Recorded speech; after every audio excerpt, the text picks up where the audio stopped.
Shalom saudaraku, salam damai sejahtera di dalam kasih Kristus. Berjumpa lagi dengan saya, Didi Juli. Kita akan belajar berapologetika bersama-sama di channel ini. Beragam alasan dibuat oleh para mualaf untuk menunjukkan bahwa mereka ini sudah mendapat hidayah. Salah satunya adalah mbak berikut ini ya. Dia mengaku mualaf karena ada ayat di dalam Alkitab yang menunjukkan bahwa Yesus berdoa kepada Tuhan. Kalau Yesus berdoa, berarti Yesus bukan Tuhan. Mari kita melihat video berikut ini. Sekarang ini begini, banyak sekali mualaf yang merasa setelah masuk Islam, dia merasa ditinggal oleh Yesus, merasa merasa kehilangan Yesus. Apakah Mbak Stefani juga merasa seperti itu? Enggak. Alasannya? Karena saya pernah baca ada satu ayat di Alkitab itu, di mana di situ Yesus itu berdoa. Di situ saya berpikir, loh, kenapa kalau katanya Tuhan tapi masih berdoa? Dan di ayat itu berdoanya itu kayak manggil Allah, Allah. Matius pasal 27 ayat 46. Iya. Pada pukul 3 berserulah Yesus dengan suara nyaring, Eli, Eli, lama sabachthani. Iya. Allahku, Allahku, mengapa engkau meninggalkan aku? Itu ayatnya berarti. Iya. Di Alkitab itu ayat yang menandakan bahwa Yesus ternyata bertuhan. Iya. Dia memanggil suara Tuhan, memanggil Tuhan dengan suara nyaring. Iya. Ketika ia kepepet, ia disiksa, disalib. Dan itu sesungguhnya Mbak Lira Stefani, itu sesungguhnya ayat yang mengungkap kebenaran Islam, mengungkap kebenaran Al-Quran. Ayat itu satu linear dengan Al-Quran. Dan di surat An-Nisa berbunyi, wa ma qataluhu wa ma salabuhu walakin syubbiha lahu. Mereka tidak pernah membunuhnya, mereka tidak pernah menyalibnya, melainkan yang dibunuh dan yang disalib adalah orang yang wajahnya diserupakan dengan Yesus.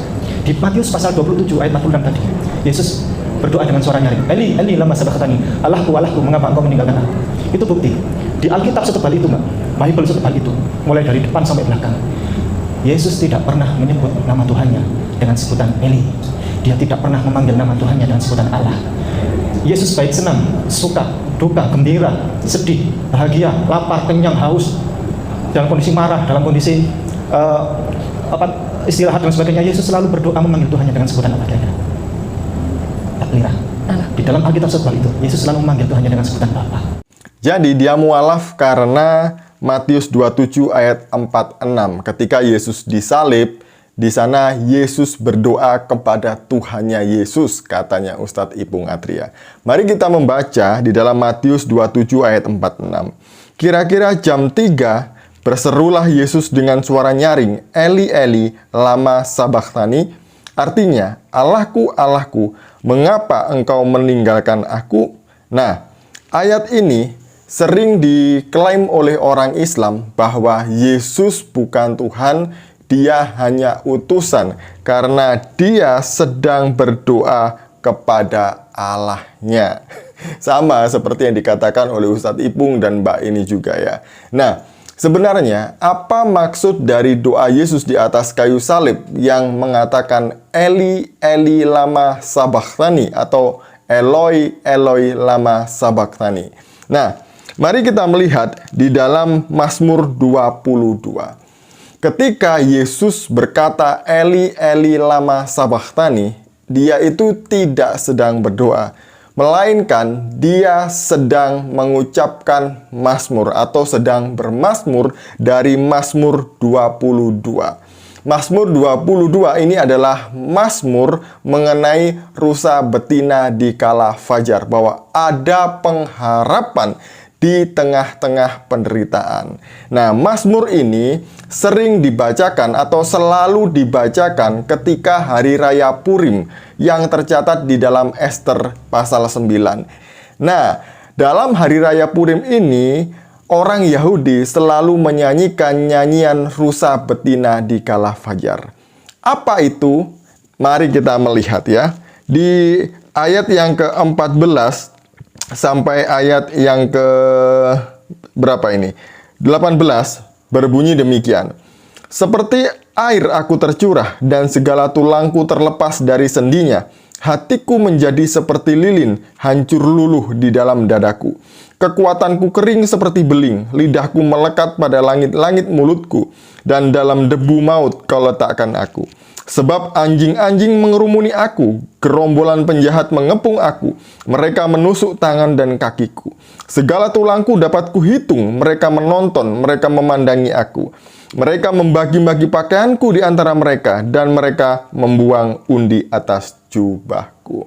Jadi, yang menyalibkan Yesus itu kan memang orang Romawi ya, tapi atas inisiatif dari para rabi Yahudi, orang-orang Yahudi sendiri. Seharusnya orang-orang Yahudi ini langsung mengerti ketika Yesus menyanyikan ini.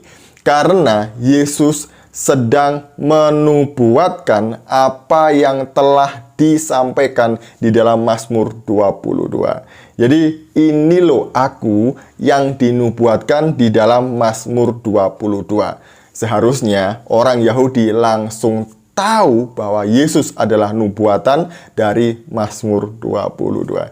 Jadi itu yang dimaksud oleh Yesus ketika dia berkata, Eli, Eli, lama sabachthani. Dia tidak sedang berdoa, dia tidak sedang ketakutan karena dia mau mati. Tidak, justru dia sedang bermazmur. Yang kedua, yang menarik yang disampaikan oleh Ustadz Ipung tadi itu ya, bahwa ayat mengenai Yesus yang berkata Eli, Eli, lama sabachthani tadi itu sejajar dengan ayat Al-Quran yang menunjukkan bahwa atau membuktikan bahwa Yesus itu tidak mati dan tidak disalib, melainkan diserupakan oleh orang yang mirip dengan Yesus. Seharusnya kalau itu memang orang yang diserupakan dengan Yesus atau bukan Yesus, doanya tidak Eloi, Eloi lama sabachthani atau Eli, Eli lama sabachthani, melainkan Allah, Allah tolong aku bukan Yesus, aku muridnya Yesus, aku diserupakan. Kan seharusnya begitu ya doanya, supaya orang-orang itu juga tahu bahwa itu bukan Yesus. Begitu loh Pak Ustadz. Nah, Alkitab mengkonfirmasi Yesus disalib. Sejarah mengkonfirmasi Yesus disalib. Hanya Al-Quran yang mengatakan Yesus tidak disalib. Saya sih tidak ngumun, saya sih tidak kaget kalau Islam mengatakan bahwa Yesus itu tidak mati disalib, melainkan diserupakan oleh orang yang mirip Yesus. Bidat Gnostik di abad kedua juga mengatakan bahwa Yesus tidak disalib, karena yang disalib itu adalah tubuh bayangan. Yesus itu hanya roh, tidak mungkin dia disalibkan. Dan kemudian ada bidat yang bernama Basilides. Bidat di abad kedua juga mengatakan demikian, bahwa Yesus tidak disalib, melainkan yang disalib adalah muridnya yang diserupakan dengan Yesus yang bernama Simon dari Kirene. Jadi sebelum Islam mengatakan itu, di abad kedua juga sudah ada bidat-bidat yang mengatakan bahwa Yesus tidak mati disalib. Tapi sekali lagi Alkitab mengatakan bahwa Yesus mati disalib. Kalau Yesus tidak mati disalib, berarti nubuatan yang disampaikan oleh para nabi tidak digenapi dan Allah berbohong kepada manusia. Justru ketika Yesus disalib, bahwa Yesus menggenapi semua nubuatan yang ada di dalam Alkitab yang disampaikan oleh para nabi.